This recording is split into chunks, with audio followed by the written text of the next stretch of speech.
you all for an unbelievable response to this show, and welcome to another episode of Women in the Making. Sheryl Sandberg said, "Ambition is the first step to success. The second step is action." I'm your host Nia, and our guest today, quote unquote, is unstoppable. We will explore how she has excelled in her corporate career alongside her adventurous pursuits.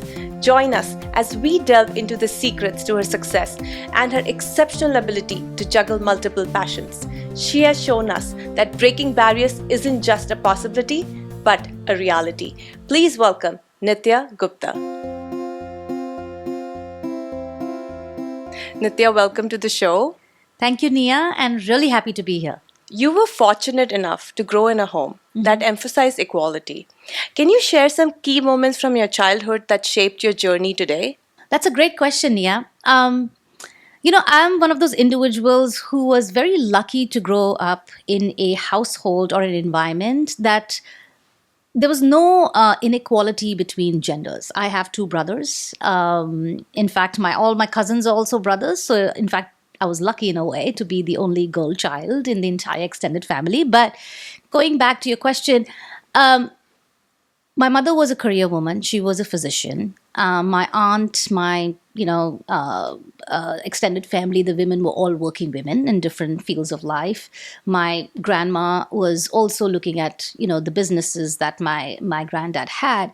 So I never saw any women in my household really being not doing anything or being just a homemaker. They played multiple roles. That's wonderful. Like to have that three generations of women working. Exactly. So what happened was, for me, having my own career, my own identity was never even a question mark. I just grew up like that, right? I think that really helped shape me on what I wanted out of life. Like being financially independent was table stakes. I know in a lot of households, there are different restrictions, there are different freedoms. Like I'll give you an example. My husband has a younger sister, and he and his sister were treated very differently on what they could do and what was the expectation from each of this individual based on gender, what freedoms they got, right? I was really just lucky, I would say, and I used that foundation. And till today, I have daughters, and there's nothing that I think that they cannot do. That's amazing. And would you say that your parents having successful careers really helped you shape your ambitions? Yeah, like both my parents are physicians. So, of course, and then my granddad was, as a very, very high post and he had businesses, and he was like CEO of different steel plants, East India. Again, came from a very academic family as well as business family. So I had both. Absolutely. Like seeing my mom play different roles, how she took care of her parents, how she took care of us, still juggling, her very aggressive career. Like being a physician in India was not easy, and there were times where my dad went to do higher education for his medicine, and my mom was the only breadwinner of the family, and she was managing everything. So I saw that right from the childhood. So you can say some of it comes naturally. Absolutely. I mean, I grew around parents who are doctors. Yeah. So I relate to exactly how you grew up. Yeah. And equality was also just spoken very well in our household as well. It was fueled in our system that when you grow up, you have to have an higher education, you need to do whatever you love to do. Yeah. You will never enforce the fact that you become the engineer or the doctor. I knew my dad was disappointed a little bit when I went into biology and I could not rip open that little frog. Yeah. So I knew that his heart was shattered, that none of the kids really wanted to be the doctors. But I don't think till today we have any enforcement. Yeah. And that's a really good point. Yeah, it's funny you say that because three of us are physicians. So I know that my parents feel it a little bit, but they never ever pushed us that you have to be a doctor, you have to be a lawyer, you have to be this. They wanted the best. And they said, you have to have a strong foundation in education, and you need to build something out of it that makes you happy, right? Absolutely knows no boundary when fueled by equality. Yeah. Nitya, moving to a bigger town for higher education, brought you face to face with harsh realities of gender inequality and objectification of women. Yep. How did this experience shape your mission to prove that eventually women can do anything? That's a question that resonates to me a lot. So just giving a little bit background, I grew up in a town, Jamshedpur, and I was saying earlier that I had a very privileged upbringing. In fact, I think very privileged in many ways, and I didn't realize until I actually stepped out of Jamshedpur and actually started pursuing my, graduation and post graduation in a city called Pune. And when I came there and I interacted with people from different parts of India, different backgrounds, and it was like a melting pot, right? And I started picking up these clues in terms of how, the boys in my college or the professors, male professors would think and comment on certain things, which was unsettling at certain points. And slowly, I realized that the world is not the same on how I grew up. The world is very different. Absolutely. Very, very different. And it was very difficult initially. I used to be I used to revolt. It really gave me a harsh reality that the world is not the same. It also made me realize that we face it or not, it is a male-dominated society. Whether you're here or you're in a different part of the world. And women do not have it easy. And how it shaped me was that it made me more determined and confident that I can do almost everything. So I became much more vocal. I started participating in a lot of students' voice and things like that, where I would talk about, doing different things, following your passion, picking up topics like domestic violence, picking up, That is pretty young to start, thinking about domestic violence. Yeah. So, it's funny, not to do a little bit segue, but my mom was big on, women's health, so she does a lot of women's health and safety. So as a doctor, so she did a lot of volunteering in her life. So I kind of picked up a little bit from there too. Okay. But it just, because I faced those things, and it was not, I would say, always directed at me, it was just kind of general. I realized that it is so important for women like me to be out there being confident and be able to raise your voice and lift people as you go along. You've had a tremendous successful career, and I'm sure it comes with its own challenges. How easy or difficult that journey has been? Yeah. Nothing is easy, I would say. When we see achievement, or we define achievement, we define it as we see all the glorious things. Okay, you have the certain title in a company, you're earning certain money, you're out there, maybe this talk that I'm doing with you. We see all of that, but achievement for me is the burdens that you have carried, the failures you've had in your life. Absolutely. That you have been able to overcome. And so going back to, my journey is, again, I would say I was very fortunate to get a good education, which led me to have, get recruited in good companies. And I had the privilege of working in India, UK, Middle East, and America now. And each of those experiences taught me something new. And to be honest, being a brown, or a minority woman, has not been easy. Okay, in the workplace, and I'm more on the sales and marketing side. So I was always, with in front of a lot of male-dominated, groups of teams and and organizations. So there are a lot of meetings where I felt like I was not being heard. But then I would have to work extra to provide data or analysis or presentations to prove my point, and it wasn't easy. I saw that it was easier for my male counterpart. It was not easy for me, but I had to keep doing that. Oftentimes, when you're a vocal woman, you are labeled as, oh, you're aggressive, or oh my God, she doesn't really care about anybody. But you have to realize that where we come from, if we are not vocal and if you're not having that voice on the table, then it's never going to happen for you. True. But I would say that I've had some really good allies, men and women, that have helped me with that and have encouraged me when I had failures. They have encouraged me when I didn't want to be heard. You've introduced a very important topic that I'd Yeah. like to talk a little more about, which is male dominated Yeah. in the work environment, Yeah. right? There are a lot of viewers today that we'll have who get that every single day of their life. They get hired, they're not able to bargain, they're not able to really get their name out, they're not able to strive up the corporate ladder, or it could be something else. Give us some one important thing that has helped you in being what you are today that is going to help these women who are watching you. Yeah. You know, this famous quote, if you believe you can do it, you will do it. If you believe you don't do it, you will not do it.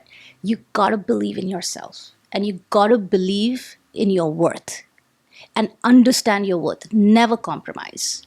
I would say, especially in the workforce, you know, of course we compromise in our relationships and we adjust and, True. you know, make things work. But on the workforce, you got to, if you believe in your worth and you believe in what you bring to the table, done. You will be successful, you will be heard, but you have to believe in yourself, your spouse, your partner, the friends who want good from you.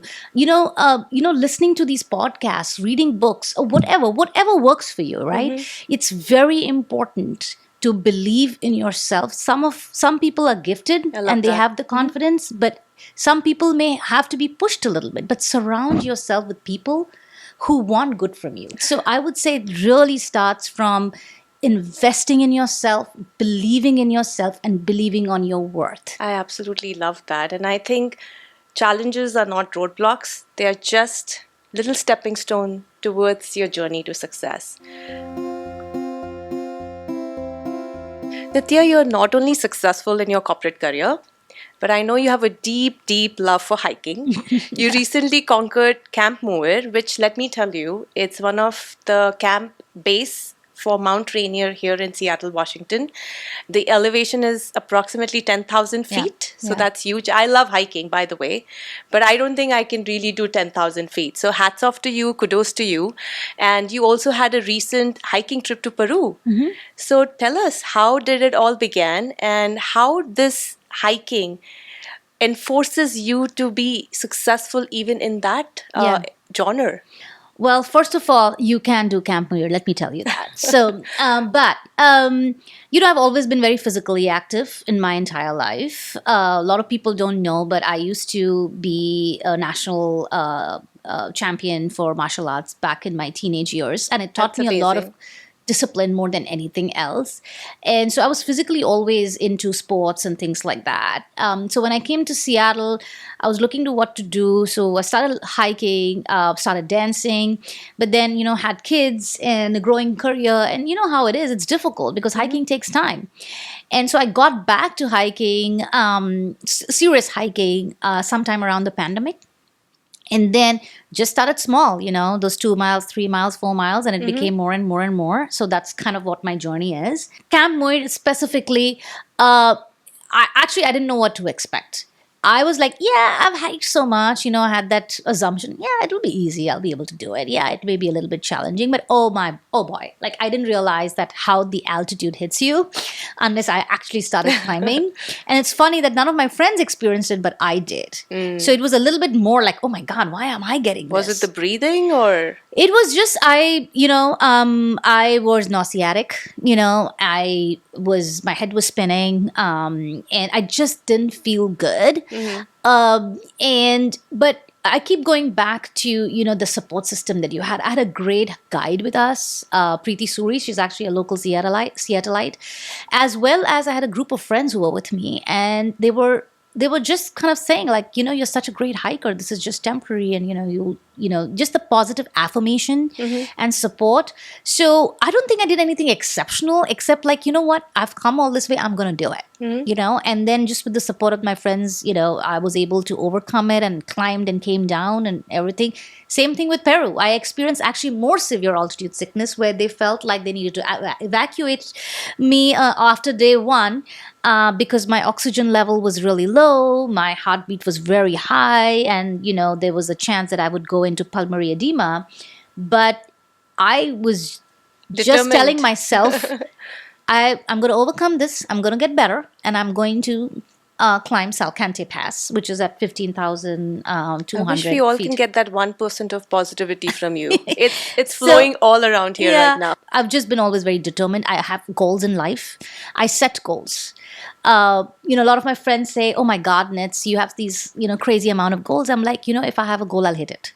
I know. If I don't have a goal, I won't do it. I agree. And not everybody is like that. No. I may work very goal oriented, but other people may not. So I had a goal to do X, Y, Z through my hiking process or my hiking activity, and I just wanted to do it, and I did it. So whatever. If you are the kind of person who sets goal for yourself, set a goal and be specific about the goal. I just want to hike is not a goal, it's a desire. I agree. I get that all the time. When I go hiking, Yeah. people think I'm an avid hiker. I mean, I love to be called that. Yeah. But again, it requires commitment, right? Absolutely. Hiking is not the 1 hour gym. Yeah. Which I'm very respectful to anybody who does that. It's a different level of commitment. Yep. Because You're out the whole day. absolutely. I love to write my goals. If you ever come to my house or if you look at my textbooks, you will see things written, because when I see that, it just it's Stays just with you. It just registers, and and I have that affirmation in my brain that I gotta do it, right? Not that we've heard it for the first time. And I'm a big believer of scripting your own career or your life and having positive affirmations. I teach my boys as well, especially before going to sleep, is sleep with smallest thing, and we make fun of it. Yep. In the night, we say, thank you for the food we had. Thank you for the Absolutely. sock. So I make it more fun for the boys, and they're laughing in the night. And that's like my Yeah. best moment to sleep, when they've laughed and giggled. Yeah, is so important. Like, we always sometimes focus on what we don't have. It kind of goes back to positivity. Think about what you have. Great family, great husband, great friends. Like, we really need to focus on positivity, but I mean, I love hiking. I will say that it is a stress reliever for me. I do believe in silence. My job is very demanding. I have growing kids, and you have two little beautiful boys, and you know how it is. It's busy. We are running around, with them and different aspects of our life. So sometimes silence is important. True. Silence is important to collect your thoughts. Silence is important to affirm what you believe in. Silence is important to help you see things a little bit more clearly when things are hazy. So hiking does a lot of things to me. And of course, I mean, you can't deny that being in beautiful nature is like therapy, Especially if you're living in the Northwest. Being in the Northwest, it is therapy. I love that, Nitya. It's beautifully said by you, because the way you specified how silence is used, I don't think I've thought about that in a long time. I feel it every time I go hiking, but thank you for sharing that. Other than hiking, we also know you have some weird, crazy 9 p.m. gym callings. Oh my God. Yeah. That's the time when we watch Netflix. That's the time we've just put the kids in bed and we want to probably read a book or get into a quiet space. But you are hustling. How do you do that? I don't know how you got to know that I go to the gym at 9 p.m. But, Nia, it just goes back to what I said. I've always been physically active, so it comes a little bit naturally to me. And I understand, it may not come naturally to everybody. And for me, going to the gym is not about being a certain size. Okay. For me, going to the gym is investing in myself. It's self-care for me. It is, again, going back to what I said, like hiking is a stress reliever. Gym is also a sort of a stress reliever for me. I love working out. I've always done. And earlier, when I was younger, I used to run a lot. But then I got introduced to weight training by an amazing trainer called Bobby Andrade about 10 years back. And I absolutely loved, what it did to my body, but also did to my mind. Having the ability to believe that you can pick this kind of weight was a big high for me. I'm a very petite woman, and it was nothing to do with your size. Sure. It was about what you could do. And he really helped me achieve some of my goals, but it taught me so much more. I keep going back to discipline and consistency and goal. For me, those things are very important. If you're physically active, it's dopamine at the end of Absolutely. it, which is great for your mental health. I don't think anybody can say that they go to the gym and when they come out, they don't feel good about No. themselves. Yeah, they may be like, what the hell, what did this trainer do to me? But at the end of it, you will feel good. Absolutely. And you've got to remember that feel good sensation because feel good comes with hard work. Feel good comes with how you think about things, and remember that feel good. True. Reduces my stress. Sometimes I've had a bad day at work. You'd be like, yeah, let's slam those balls, and I get love something that. out. So it's it really it humbles me, I would say. Nitya, you're the perfect example of when passion meets purpose, greatness is inevitable. Thank you for sharing You're being that. too kind. Thank you. Nitya, you went into a very dark phase when you lost your dear pet, Zeus. A lot of people today are not able to deal with a traumatic experience like that. How did you actually, went past it? Not that you can really forget somebody who have lost, but it's also very important that you start living a life for your future. Yeah. Oh boy. I think I want to start off with saying what Zeus meant to me. For a lot of people, oh, it's just a dog or just a pet. But he was everything. My kids sometimes used to complain that, Mama, you love Zeus more than us, and we lost him very suddenly. It was not old age, it was just a heart condition, and he was just gone one day.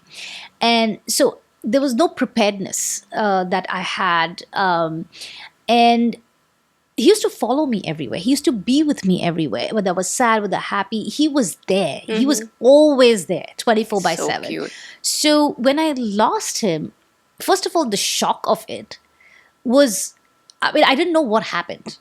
I couldn't accept that. And I went into a really dark place, as you said, and I was hitting depression. And I will say, though, that is one part of my life that I actually couldn't deal with very well. I know everybody says, oh, Nits, you do all of these things and you deal with situations. I'm like, no, I didn't deal with that situation well. I just went into a hole. And I mentioned about support system. This is where it's so important about who you want on your kitchen table, as Michelle Obama says, or who you want to surround yourself that's going to help you in your dark moments, in your sadness. Not in your happiness, everybody's there. Yeah. But who is there? I would say I had some amazing friends. My family, my husband, Nikhil, they pulled me out of this. They pulled me out by looking at helping me understand that this is part of life and I need to accept it. So I would say the lesson that I learned from this experience was that first and foremost, you will never get over it. Okay, you'll always have that sadness. I still, when I look at pictures of Zeus, I tear up. But accepting, it starts with accepting and give it time. It's okay. Grief, cry, share. I was not being vulnerable at that time. I would just cry by myself or just in front of Nikhil. But I learned that I got to be vulnerable. I need to talk about it to my friends. I need to talk about it to my family, and so that they can help me. So opening up, being vulnerable with the right people, I would say, has helped me then, and it also helps me in different aspects of my life. While we are talking about life lessons, I know that you stand by a lot of life lessons. You also had a traumatic, different kind of an experience in your corporate career. Yep. Do you want to share any of that? Yeah. I have probably never talked about it, but outside of my friends and my husband. But this was probably I was 22 or something, around 22, 23. This was my first job, and I faced sexual harassment from my own boss. And initially, I didn't realize what it was. There were a lot of comments being made, and I don't want to go into the details, but it was a pretty serious situation. And when that happened, I was still very confused. As women, we start taking all the blame on ourselves. I don't know why we do that. And it's the naivety and ignorance that comes along. it's confusion too. Yes. Like, are you taking in the wrong way, or this really happened, or or did I give signals? We have been trained to think like that, right? So it was very confusing. It was very disturbing, and for the longest time, I kept quiet about it. It's funny. I was dating Nikhil at that time. Now my husband. And he kind of figured out that I was being very quiet and didn't talk about work as much as I used to talk. And then he kind of started probing a little bit. And then one day, I just said this happened. And he was just ballistic. He's like, why are you not sharing this? Why is this not an HR issue? Like, why aren't you going to HR, right? And but I was like, nah, I don't know if I gave he's like, no, this is outright wrong. You got to Absolutely. raise your voice. If people like you and women like you don't raise the voice about these things that are gonna keep happening, happening. then keep happening. So think about people that follow you, right? You're setting an example for others. So he really kind of pushed me and helped me think a little bit more broadly. And of course, I went to HR and the situation was taken care of. But I would say I was confused. I was fortunate that I had, again, a partner or Able to boyfriend battle it out. who helped me think through differently, and I was able to, take care of that situation. And that is why I keep going back to, like, who are you surrounding yourself? Absolutely, yeah. You need to have those people in life who are seeing things objectively, who are giving you the good feedback, but they're also giving you constructive feedback on how how you should improve, what you can do better with your best interest in heart. So remember, I love this quote from Michelle Obama: who do you want on your kitchen table? I love it. Oh, this is so amazing. Thank you for sharing, Nitya. It takes a huge heart to speak openly about an experience like that. It can never get easy for any women. So I appreciate you for sharing that with the outside world today. And I hope we can inspire a lot more women to stand up for themselves and fight against this. You seem to have an extraordinary ability to balance multiple roles and passions. How do you manage your schedule and stay focused? First of all, let me tell you that not everything is perfect, and there are a lot of times that things are very lopsided, So, but I would say that I believe in compartmentalizing your life.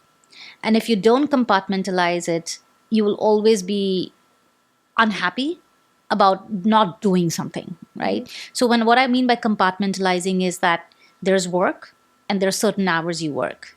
And what you do in that work, focus there. When you're at home with your kids, your family, your husband, family, parents, whoever, focus there.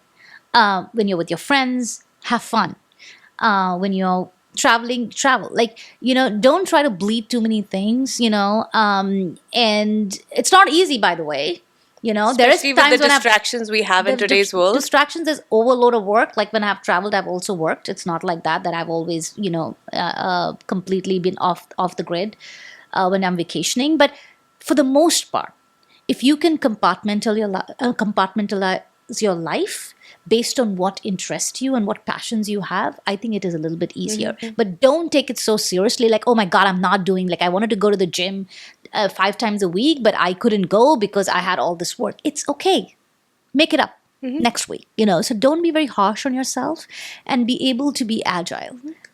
Because if you're not agile, then, some unfavorable condition will come or something will come for the blow, and it'll be difficult for you to manage that. I love that. You are raising 2 beautiful daughters. I guess they're also very ambitious. How does your household look like? Is there frustration? Is there a lot of ambition? Is there chaos? Does it always end in peace and love? Oh my God. Always end in peace Oh, and and love. I forgot, you know have the 2 answer. dogs Yeah, I and a have 2 husband. dogs. Yeah. Ending in peace and love. What do you think? No. Like any parent, we go through our challenges as well. And I think the biggest thing for me would be like when my daughter became a teenager, you see the change. So anybody who has teenage kids know the change is real. And I always like, oh my God, I don't think I was like that, but that's not true. We were also like that when we were younger. Absolutely.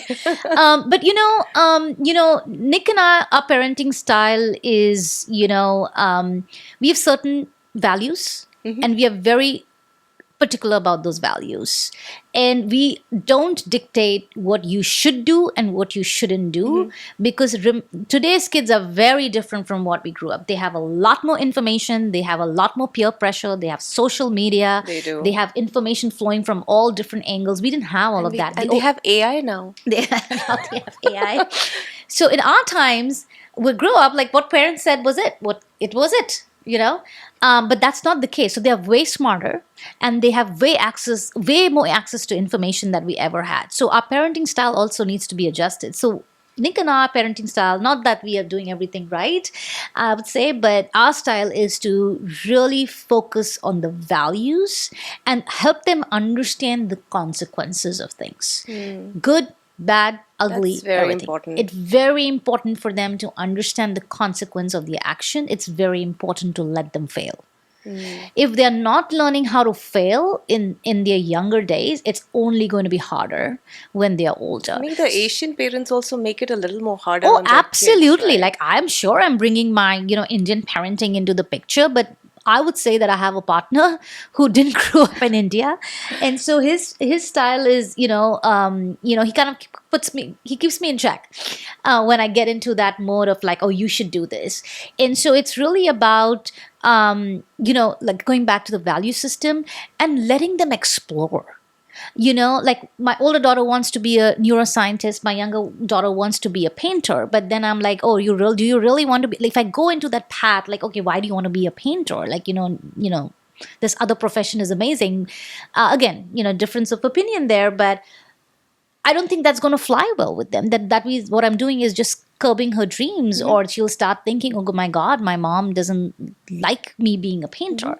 So I would just say that, we need to stop like dictating our kids, especially when they come to a certain age, and focusing on helping them understand their potential. Like I see a lot of like Asian parents, I'll say this, that running from one activity to the other. Yes. Oh.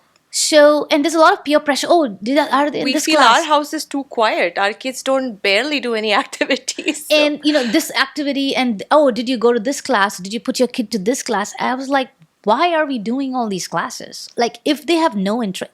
See, I would say that you have to give them the benefit of doubt. But also the opportunity to explore. Absolutely. So try different things. Agree. But if you see they are not interested, why are we pushing them, right? And they also need time. Just like we need self-care and time, if they're just running from activity to activity, where is their time to have fun as kids? True. Where is their time to engage with their friend circle and, childhood friends and have the fun and, and really enjoy their childhood? So we are more about like, hey, let's set the values. We are going to expose you to a bunch of things. You will have to pick and choose what you will like to do. Of course, I will have an opinion. I'm a parent, but I don't want to be an overbearing parent that what I say needs to be done. We come with experience, right? Parenting is not just you owe that child or you've bought that child, right? Yeah. It's about the experience that you want to shower to your kids. Yeah. And it comes with nurturing, right? It comes with love. You use the word nurturing. I think that's really important. We become rulers sometimes. Okay, this is my kid, and I want them to be like this, and I want them to pursue this profession. But what the word you use is nurturing is super important. And I'll tell you, my husband does this way better than me. But if we are not setting the right foundation and not providing an environment where they feel it's safe for them to share what they feel, what they fear, what they are happy about, what they are sad about, I think we will fail. I'll tell you, a simple technique that we do is when we are on the dinner table, we would talk about, hey, tell us one thing that made you happy and tell us one thing that made you sad. Oh, I love that. Because we always talk about happy and what you did good. But there are times when we are not good, when we are sad. I'm going to start doing that in my house. We do that, and it's it's amazing what the kids come up with, and you'll be surprised how much you learn about your own kids by just asking this simple question. Again, I'm not saying everybody has to do that, but whatever tools and techniques that you have, just be there for your kids and just be there to listen to your kids. There is a lot going on in their life. There is a lot of information, good, bad, and they are not matured enough to process that. So you have to create an environment that they feel safe, that they can come and share everything, even if they make a mistake. Nikhil and me, our objective is to create that environment. There'll always be some things that kids will not tell you, and that's okay. Yeah. But till the time you've created that environment that they can come and share everything, and they know this is the safe place, and they can be very, very vulnerable. True. I think that we will be successful in raising good citizens and raising strong citizens of the world. That's so nice. That's kind of our parenting style, I would say.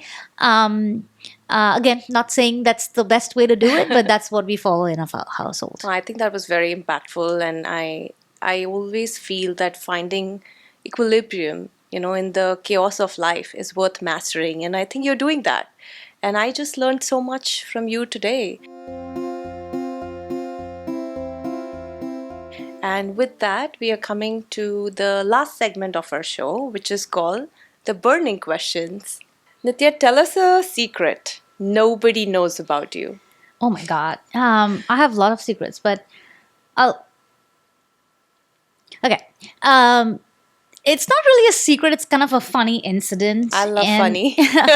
I was at work, and there was this big presentation with like 20 execs, and I love to dress up and I like to wear heels. And so I was all dressed up. I was very, very prepared, over prepared, I would say, for the presentation, and I had everything up to date, and practiced my whatever I had to say and everything.